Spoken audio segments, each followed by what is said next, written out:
You are listening to Bantha Tracks. Because of the following special program, Wonder Woman and the Incredible Hulk will not be presented this evening.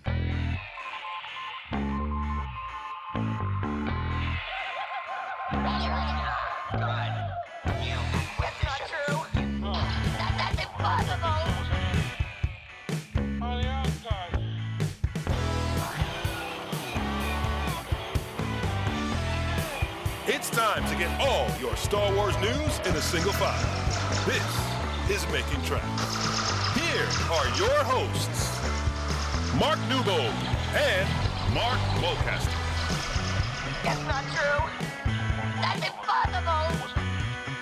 Hello and welcome to episode 52 of Making Tracks, brought to you by the fine folk over at fanfatracks.com. My name's Mark and I am joined today by my co-host and King Fantha, Mr. Mark Newbold. Mark, how are you doing? You know, that almost sounded like an insult. I was hanging on my fingertips then thinking, what's he going to say, King what? But yes, King Fantha sounds... I'm not King Fantha, but I will take it. So thank you, Mark. How about Mother Fantha then? Is that one better? I get that a lot. How's your week in Star Wars been, my friend? Busy, but that will be no surprise. We were busy this time last weekend with ForceFest, which we'll talk about in a bit. But yeah, it's been a good week. Plenty going on, which I'm sure we'll discuss shortly. Awesome. Right, so let's get to it then. What shall we start with? I guess probably the biggest news is the final official release date for Mandalorian Season 2. Good news. I mean, long overdue. It feels long overdue. It's not really long overdue. It's just, I think, because the anticipation's so high, we've all been sort of hanging around waiting for lockdown to ease and life to sort of get back to normal. So it sort of feels like things are getting started again. We missed out on Celebration, but we knew that Season 2 of Mando was coming, and we get it on Friday the 30th of October on Disney+, which is obviously awesome news. And my only question was, I'm hoping, and nothing's been said to the contrary, so we have to assume that we all get it together on the 30th. But things being as they are, you never quite know, with the States obviously being the focal point of the entire known multiverse, whether or not we get it on the same day, but we must do. You've got any thoughts on that? I've kind of assumed that we would, and I guess just because of a time difference, we would possibly get it a little bit earlier. If there are people who are keen, who want to stay up till midnight to watch it on Friday the 30th, I have marked it in the diary, so the girlfriend knows exactly what we will be watching at night. So, hey, I would expect them to, because I think everything else is released concurrently now, I believe. So it would make sense. You know, back in the days of TV and stuff like that, that's fair enough. You understand that, networks commission the shows and pay for them, get priority and stuff like that. But even now, with the big US shows, we kind of get them at the same time. We were getting like Game of Thrones at 2 a.m. on a Monday morning. You know, even that's kind of been eroded just because, of course, the way the world is. And the moment Mandalorian 2 Season 2 Episode 1 or Chapter 1 drops, there will be comments and spoilers and memes and everything else flooding the internet. So it's going to be really hard to avoid that if you want to stay spoiler-free until you get a chance to see it. And so I would think it would make perfect sense for Disney to just release it all in one go. Let's hope. Yeah, you know, exactly. When I say one go, I mean release it globally at the same time. Yeah, absolutely. Fingers crossed. Like I said, because we're all out there on social media together. It was understandable. Looking back now, we hadn't got Disney Plus in the UK and Europe, had we? So we all know how we magically managed to see those episodes a year ago. And we need to say no more than that. But you know, we've got to be on the same page. You know, we're all in this mix together. So yeah, maybe just a bit of nerves on my behalf, thinking that it wouldn't come at the same time. But fingers crossed it will. I'm sure it will. I've not heard anything differently. So fingers crossed it does. Fingers crossed. I mean, although I will say, coming back to last year, it was quite funny that the amount of friends who came out of a woodwork and kind of dropped me a message on Facebook to say, have you got a copy of The Mandalorian? Yeah. It depends. Do you work for Disney? Yeah, that's a very good point. Very good point. As well as Season 2 Mando this week, the announcement that Hasbro Pulse are doing a Hasbro Pulse Con online later in September. It's said that it will be US and Canada only, which is a shame. Any thoughts on that? Yeah. Even going back to like what we were just talking about, it seems a little bit odd to kind of like limit it geographically. So I suppose it will come down to, is it something that is completely geo-locked and you literally won't be able to view it unless you've got like a US IP or you can use a VPN or something? Yeah. Or if it's just literally what they're revealing will mainly be US-centric, so the exclusives will be Walmart or Target. Yeah. As opposed to maybe online exclusives, or even that, saying that the recent announcements when they do release stuff and it's an Amazon exclusive, it's always an Amazon.com exclusive rather than just Amazon globally. So you can't sometimes get some of these exclusives via your co.uk or your .nl or whatever. So it seems a shame, but I mean, the fact that they've stated that out front is kind of fair in some respects. It manages expectations. I'll be curious to see what actually, if it means that we just totally can't watch it, or if it's just something that, like I said, it's just the exclusives are limited. What about you? What do you think? I know, I agree. I think in terms of seeing it, I think it will be very much like Mandalorian season 1. You know, where there's a will, there's a way. So if we need to see it, we'll figure a way out to see it. Indeed, yeah. You know, but I think also this week we've had the Cad Bane Black Series figure announced. We've had the Hondo figure come out. You know, there's figures that have been announced coming out this week that through UK toy retailers have gone like that. They've just gone in no time at all. So we've got a healthy market over here, and it's unfair to judge them on the choice to make it US and Canada only until we know why it's US and Canada only. Maybe there's something specific coming later for UK, Europe and the Middle East and the rest of the world. Maybe they've got something planned there that's specific for the rest of us. I don't know. I'd like to think there is. There's got to be some reason behind it, but whichever way you cut it, we'll find out what's going on. We'll post about it on Fantha and everybody will be talking about it. But it's interesting. I don't know what their focus is going to be for this. And it also important to say, it's not just Star Wars. It's Transformers, it's G.I. Joe, it's everything else. So my logical head tells me that there's probably licensing reasons and rights, specifically rights, why they can't market some of those toy lines outside of the States. Maybe some of those toy lines really are just tied up to the US only. I don't know, but they are, by the looks of it, covering a lot of brands in this Hasbro Pulse Con. It's not just Star Wars, so that's probably the reason. Hello, I'm Ahmed Best, and you're listening to Fantha Tracks. So a couple of weeks ago, DC took the big step of running online an event called DC Fandome, which, if anybody watched any of it, was fantastically well done. It was presented brilliantly.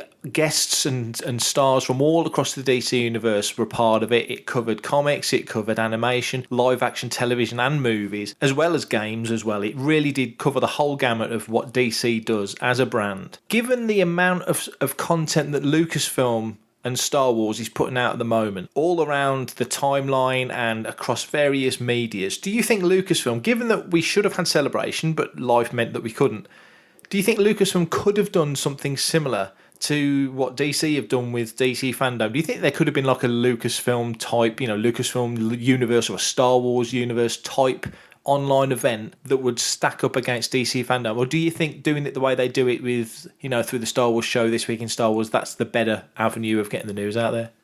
Yeah, I mean, I think everybody who's been to Celebration and was going to go to this year's Celebration has felt the vacuum of it. We should have been there and come home, and we should still be talking about it, I think. It's interesting that they haven't decided to do this. Even if it was just like a couple of like online panels as such, just like online streams, kind of would have thought that potentially they could have done one for Mando Season 2. There probably would have been a Mando Season 2 panel at Celebration. So it's not like the cast and the crew who probably would have been on that panel would not be expecting to do something like that for Celebration. So therefore, they may have missed an opportunity a little bit. I mean, we've done a couple of online conventions, and I've been involved in one for Rebel Legion, and then I think like the Mando Mercs have done one, the R2 Droid Builders from UK have done a great one, and 501st, and as well as just normal sci-fi kind of online conventions which have been popping up. It's become like the norm this year.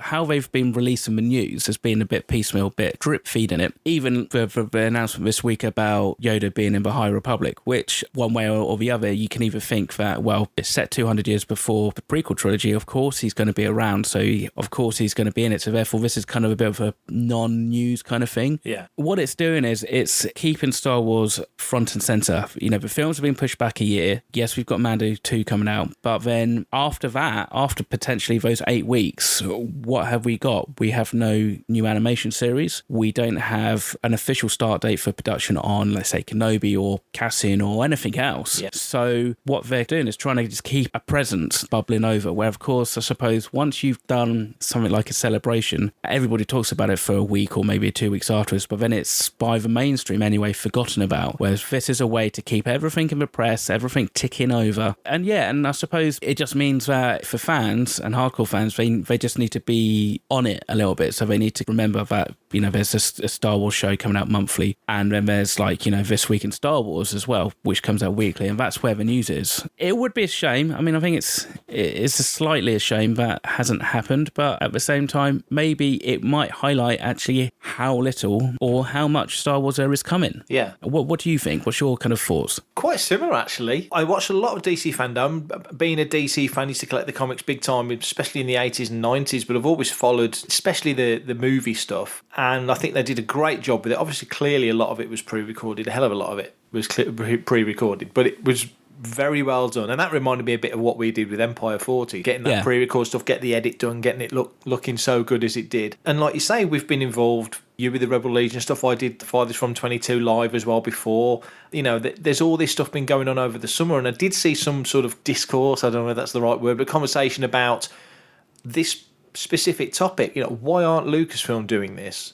I won't name names, but somebody that used to work for Lucasfilm said, do you really think it's that easy? It's a really difficult thing to put together. To which the answer was, well, I've been seeing fan stuff popping up all over the place continuously. But beyond that, obviously, if Lucasfilm and Disney go to an actor and say, we want you to appear on this, official website thing, blah, blah, blah, blah, blah, then all of a sudden it's like, well, how much are you paying? Ka-ching. Exactly. Whereas if a fan group like us, for example, comes along and says, can you give us half an hour to do an interview for our fan podcast or for our fan online event, we're trying to raise a bit of money for Make-A-Wish or whatever it might be, that's not the criteria. It's a completely different ball game. And you make a really good point of, you can compare DC Fandome in a way to Star Wars Celebration. We would go to Celebration, be it in Europe or the States, and you come back and you're buzzing about it for a week and you're still talking to all your mates you've caught up with. And then, like I said, within a couple of weeks, the next This Week in Star Wars comes out with more news, or Lucasfilm announced the next series of books coming out, and it does dip away pretty quickly, and that's just the way of the world these days. Pretty quickly, it is in the rearview mirror. And DC Fandome completely dominated social media, like San Diego does. It completely dominated social media for that weekend. But now nobody's talking about DC Fandome. The thing is, like this week, and we'll talk about it on Cannon Fodder. You and me were chatting about it a few minutes ago. The new Thrawn books come out. So now that's very much up in the thoughts of Star Wars fans. That Timothy Zahn did his book talk a couple of days ago. That's got people talking. Everyone's reviewing Chaos Rising at the moment. Star Wars book club's out. So all these things are happening, and that's the focus this week. And then next week, as we get nearer and nearer to Mando Season 2, then other things will start. So, like you say, they can drip feed that news and spread it out, because Lucasfilm and Star Wars are almost unique in that there's no other fandom's got the amount of podcasts, websites, Facebook groups that Star Wars has got, that are all content generating all the time. If you want to go and put up a podcast list of stuff to listen to every day, I would be amazed if you couldn't find pretty much on a daily basis 3 podcasts that you want to play. Picking silly numbers out of thin air, but you know what I'm getting at. There's constantly new podcasts coming out every day, so there's content to listen to, there's comics coming out every Wednesday, there's books being announced, there's constant flow of Star Wars news. So whilst I think Lucasfilm could, if they wanted to, have done something, I don't see really how it would have been any more. I mean, reveals wise, they can reveal the Earth if they want to. If they'd have done a Lucasfilm, a Star Wars universe online or something, and they wanted to announce, the sequel to Fallen Order, the next live action show, and the animated this, that, or the other, then obviously they could have done that. Whereas a show like, for example, Empire 40 or ForceFest or other stuff that we've been involved with, can't do that. We can react to it, but we can't announce that because it's not our content to announce. I don't see how it would have been any more substantial than what we could have done in that respect. Yeah. So it could have been a lot of work for not little reward, because social media is being what it is. You got people talking about it. But yeah, I kind of get why they didn't do it. I kind of get why, like you just said, they are just rolling it out over the summer and into the autumn. If they had a big announcement to make, then possibly they may have done. Yeah. But with the films being pushed back a year, that's probably put any kind of announcements they could have made on the back burner. And I guess sometimes it's better to not have a thing and people to be kind of wanting rather than kind of give them something that everybody goes, well, that's a bit crap. Yeah. And then everybody goes, oh, it's that typical half-baked Lucasfilm kind of thing where they kind of say something and give us nothing and blah, blah, blah. You know, but so, okay, from your perspective, as the editor-in-chief of Fantha Tracks, do you prefer having this drip-fed news week in, week out, or would you prefer for them to go, smash, here's everything in a celebration-type weekend? What's your kind of preference, not from a fan's perspective, but actually just from somebody who has to kind of process and disseminate the news? That's an ace question. It really is, because there's nothing more fun than going to celebration, catching up with friends, having an adventure and travelling abroad and doing all the cool stuff. You know, it's a holiday, but it's a working holiday, so it's always great fun. But you are always conscious, I certainly am, that we are really there to cover it.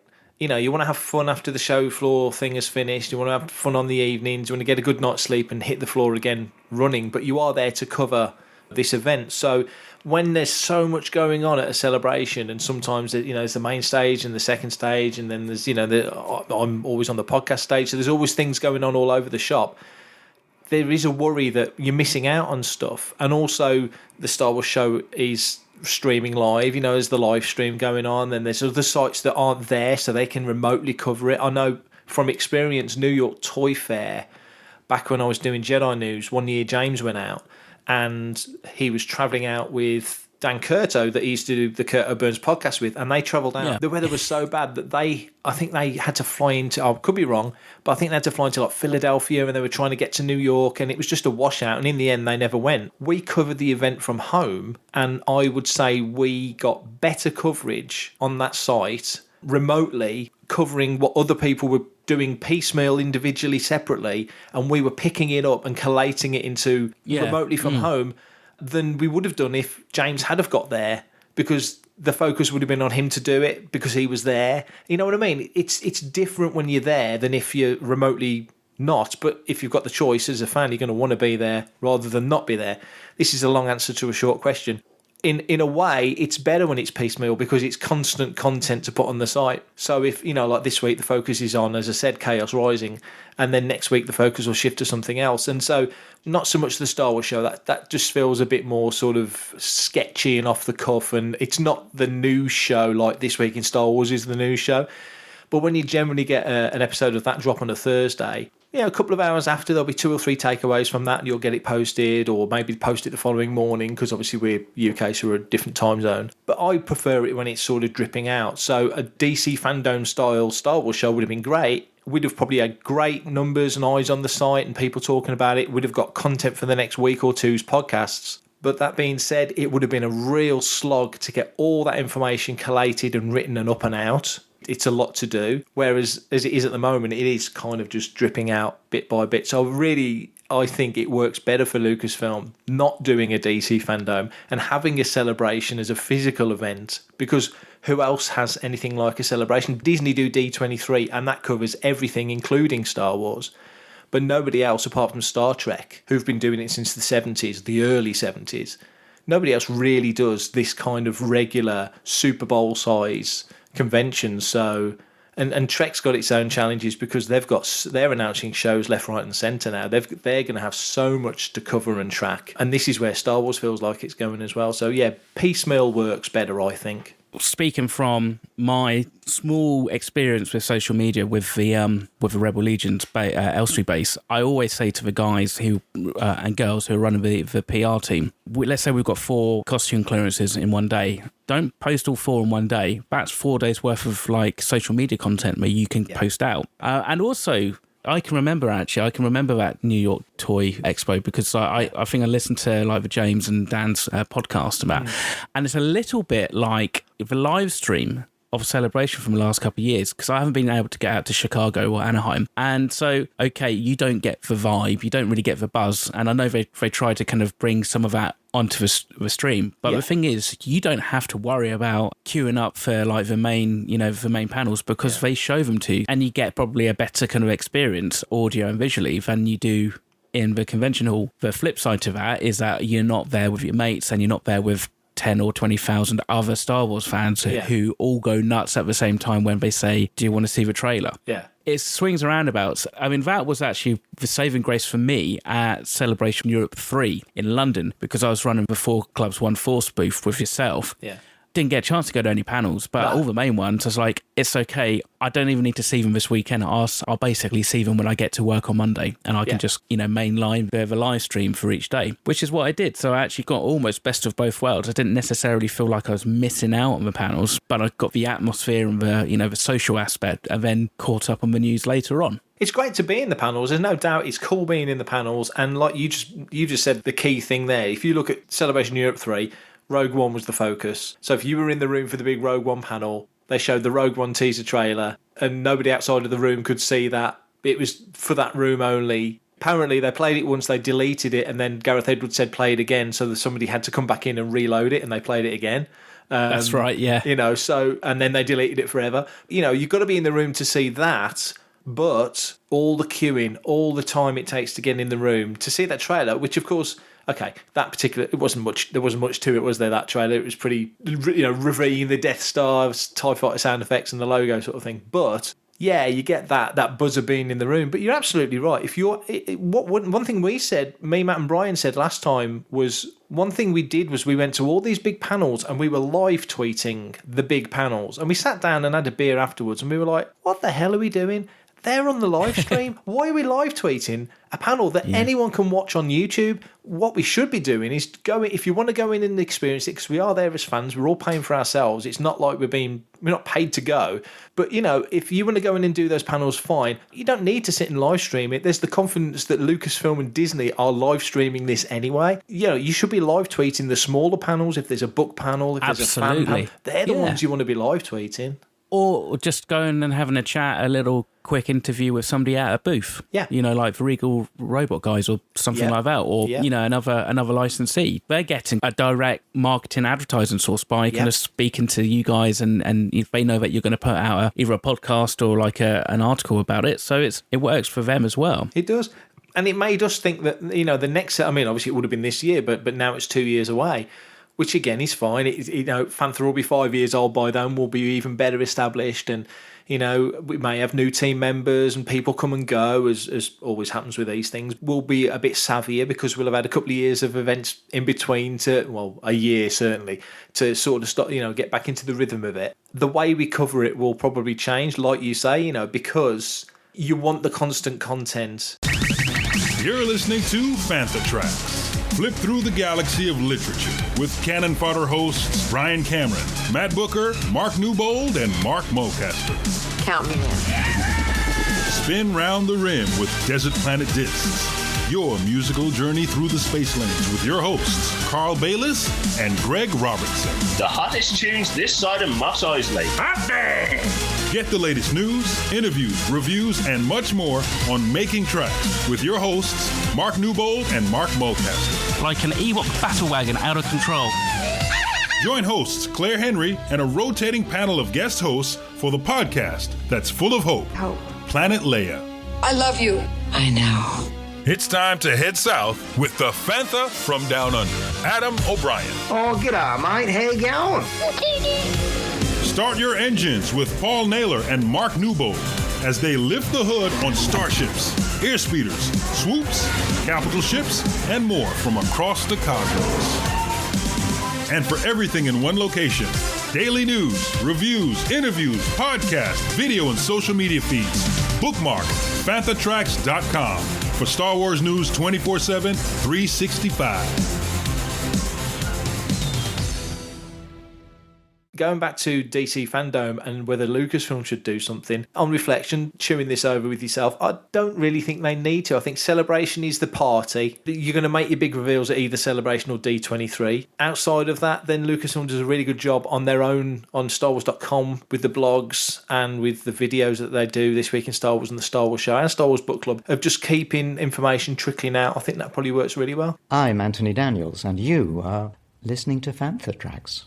Well done. So last weekend, ForceFest happened, which was a 3-day online convention which covered different areas of Star Wars fandom. It was crazy. Myself and Mark happened to have a nice hour-long slot so that we could host a panel, kind of like a Making Tracks-esque cannon fodder type kind of panel where we basically just talked about the 40th anniversary of The Empire Strikes Back. And Mark finally got his wish and he sat me down and made me read a load of the original Star Wars Marvel comics. So we went through some of the Empire Strikes Back comics and just had a really good time. Yes, we did. It was fun. And, I think about it, we kind of marketed it as a Making Tracks because it was you and me doing it. But really, the crux of it was those UK Star Wars monthlies. Yeah. And it was more of a cannon fodder than a Making Tracks, really, wasn't it? It kind of was. There's definitely fodder, yeah. It was fine. It's funny because, like, it's a different experience. I say this as somebody who's also does this musically and even with TV and stuff. When you do stuff live, without any form of post-production, so, like, everybody realises that we're pre-recording this and you're going to cut out the ums and the ahs and probably the swear words. It's suddenly different when it's just yourself and me in a panel room with people joining the panel and just watching what we're saying and what we're talking about. So it was kind of fun, but also slightly nerve-wracking in some respects. But it was really good fun because we went through some of the Empire Strikes Back Marvel comics from the UK, which I guess not many US fans may have had a chance to see some of those. So I think that was quite interesting, hopefully anyway. And also, like, I've never read any of the original Marvel run of Star Wars comics, much to my chagrin. It was quite a fun experience for myself just to flick through some of those. And I mean, I read a good chunk of them. I read from like issue 140 to I think it was 171, yeah. 171. So I did read a fair chunk of comics, didn't just kind of pick one or two. It was quite exciting. Personally, I found a much greater respect for them because actually, yes, there was some pretty ropey stories, but on the whole, it was pretty good. Like, it was probably far better than I kind of was expecting it to be. I thought it was going to be really campy, almost, I guess you could say, like Adam West Batman, but in Star Wars, that kind of thing. It's funny when we decided that this would be the focus of what we talked about, because to talk about Empire at 40, it's something that everyone's been talking about. We talk about it a lot on the show anyway. Yeah. But it's something that people have been talking about a lot around the fandom this year. So it was a logical thing to sort of make Empire our focal point rather than something more contemporary, if you like, because it is 40 years old and that's a big, big deal. But then just looking at the comics, I think it was just, honestly, it was just you and me just chatting like we do before a recording, and you said, I've never read the original run. And I just thought, well, that makes some kind of sense, because I read them back in the day as a kid, like repeatedly, but it's been a long time since I've read them. But I was so familiar with them as a youngster that I know that I've only got to sort of start glancing at them and it all starts coming back, which is beautiful. And also that era was the era before Star Wars really exploded in terms of broader media. So now, if you're a Star Wars kid now, if I was 13 now, I'd be drowning in content and I'd probably read everything once. I'd read a comic once, put it down, because next week there's the next comic sort of thing. You don't get a chance to keep going back to it, whereas then there was such a little amount of stuff that you could read that you would read them repeatedly, so they got really, really soaked in. And I was really curious to think what you would think of them, and like you say, some of them are like the Shara Brie line of stories that we talked about quite at length was incredibly well done and beautifully drawn, and it made me smile when you said how you weren't expecting them to be black and white. Yeah, I mean, I don't know why I was expecting them to be colour. I mean, it might be because every single comic I've ever read, I think, even some of it, like the 2000 AD comics that I've picked up from that era, were colour. When I got them, I was like, oh, this is interesting. In some cases, I found it a little bit harder to read. I mean, because I was reading them digitally, so it might just be the kind of contrast on my screen. It was a little bit difficult and sometimes harder to make out some of the drawings. I mean, you could pick out the characters, but the backgrounds and stuff, because it was very grayscale, it was black and white and that, and you know, sometimes it just wasn't as engaging. But then, like other things, like the way they drew the ships, especially in the Empire Strikes Back adaptation, they're like bang on, like almost technical drawings. They just looked, you know, the line work was like phenomenal. So I was really surprised. And then, yeah, with that whole Shara Brie story arc, I kind of wasn't expecting it to be such a kind of well thought out plot. I was a little bit disappointed that it, at least in that part of the run, it didn't have a kind of a full resolution. I don't know if they kind of come back to it later on. But yeah, they do. Yeah, so I might have to carry on and read that and stuff. And obviously, yes, Shara Brie does kind of actually get mentioned in some of the other Legends books and stuff, but as Lunaya, and that's in like Legacy of the Force, I think. So that's, you know, that's a big jump in both like chronologically timeline and also timeline into our timeline as well. Yeah, but it was fun. And I mean, the panel was great. We had a really cool moderator. Yes, yeah, Trevor, Trevor, he was really awesome. And the good thing is that ForceFest was raising money for Make-A-Wish. So it was all for a good cause, which is always great to do. Hopefully kind of like get a few extra dollars for such a wonderful charity such as that. Absolutely. I mean, they raised $3,100 over the weekend. Get Vocal, which was the platform, also put some money into that charity fundraising pot, which was incredibly generous. I mean, they're a new pretty much a startup company. Yeah, so they really got involved. So it was brilliant. It was there were some really cool panels on there, some really interesting stuff. It was really good fun. It was a great show. Hopefully it's something that will get repeated somewhere down the line. Maybe it'll become an annual event. I don't know, but great fun. Thanks to the team from ForceFest for inviting us to be a part of it. And just incidentally, this weekend, myself and, because you're busy this weekend, you're busy tonight. I am. You're busy, so I've got a new co-host for tonight. Me and Paul Naylor are going to be on the Beyond the Blast Doors Podathon, which also benefits Make-A-Wish. We're on at 8 p.m. UK time, which of course is in the past by the time you listen to this, but the episode will be appearing on Fantha Tracks at some point during the week. So have a listen to that.